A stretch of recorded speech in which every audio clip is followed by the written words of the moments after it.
Welcome, ladies and gentlemen. My name's Dychronic Heroes here on this Destiny 2 video, and today we're going to be taking a look at the Destiny 2 weekly reset for February 2nd, 2021. This is going to be the very last week of Season of the Hunt, so if there's anything you have yet to do that is going to be going away next season, make sure you do it before the end of this week. In case you were wondering what is and isn't going away next season, check out a video that I made about a week ago where I talk about everything that is going away. First and foremost, some major stuff going on in the week. There is a new launch trailer for the next season, Season of the Chosen. I'm not going to spoil it in case you guys want to see it, but there is some interesting characters, and I do like how the beginning starts and what Zavala says. It's my favorite. Other than that, we also have the last Iron Banner of the season. I believe this is like the third or fourth Iron Banner. They're really squeezing it in at the end. If you want to get Pinnacle gear or the Iron Banner versions of stuff that we have available now, you probably should go get it now. There's no guarantee we're going to have the same weapon pool or armor pool next time. There may not even be, for example, a steady hand next time. Sometimes they move things in and out. You know, we don't have Roar of the Bear at the moment. Maybe Roar of the Bear will come back next season. So if you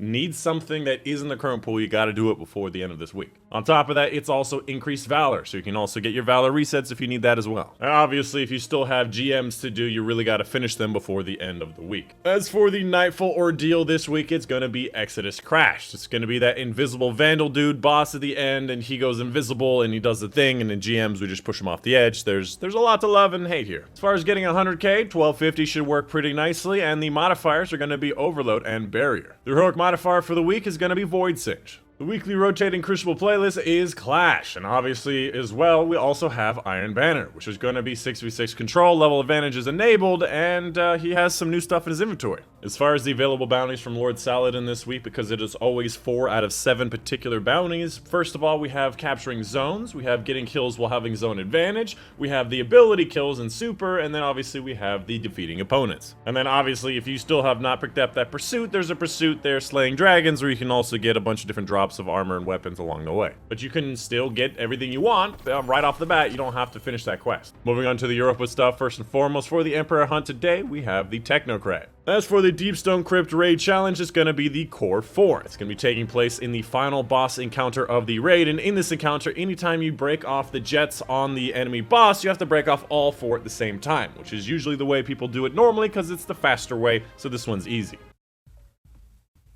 Okay, these guys in the tower with their music thing, it's gotta stop, Bungie. I am the other side of the tower. Like, seriously, how am I supposed to escape the volume if I am here? Moving on to the moon stuff, first step for the Nightmare Hunts, we have things like Fogoth, Dominus Gaul, and Crota. Obviously, Fogoth is going to be the easiest because you can sit in many locations where he can't even see you. For the Garden of Salvation Raid Challenge, we have a Link to the Chain. This one's going to be taking place in the second encounter of the raid. Basically, anytime you link to a relay, every single Guardian has to be part of some link at some relay at approximately the same time. It can be at different relays as long as it's around the same time. As for Eververse's inventory, showing off the Bright Dust. Ooh, what's this? I didn't know this one was here. Ooh. Anyways, we're going to go ahead and show off her different Bright Dust purchases that she can make. First of all, we have the Heavenly Lance, which is the Izanagi's Burden ship, in case this is something you really wanted. I don't think anybody really asked for it. We also have the Curtain Call emote, where there's a bunch of roses that fall beneath your feet.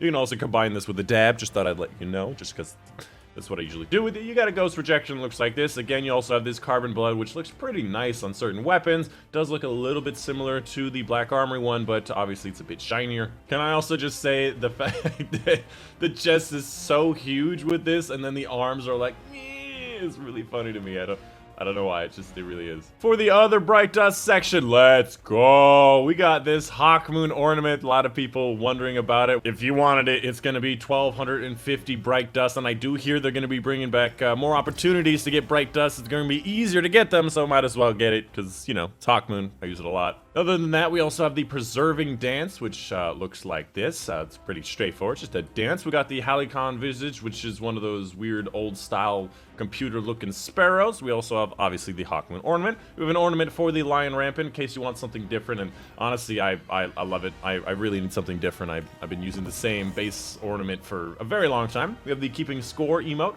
We're basically just keeping score of something, I don't really know. You have the Impolite Company, in case you want it. Very weird ship. We've got the Eris Morn Ghost Shell, in case you wanted this one.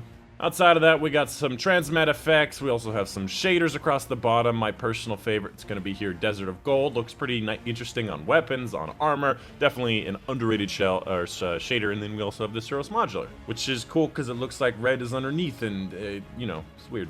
Looks like blood. Looks like blood.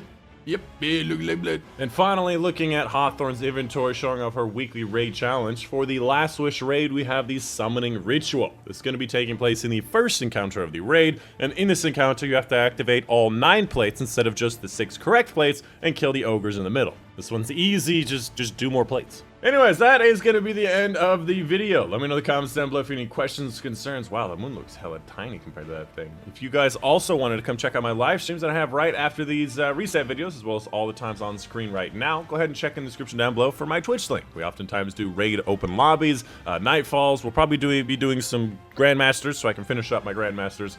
But yeah, come check it out. Link in the description down below. That's going to be the end of it. Hope you guys did enjoy. My name is Dychronic, and I'll see you guys on the next one.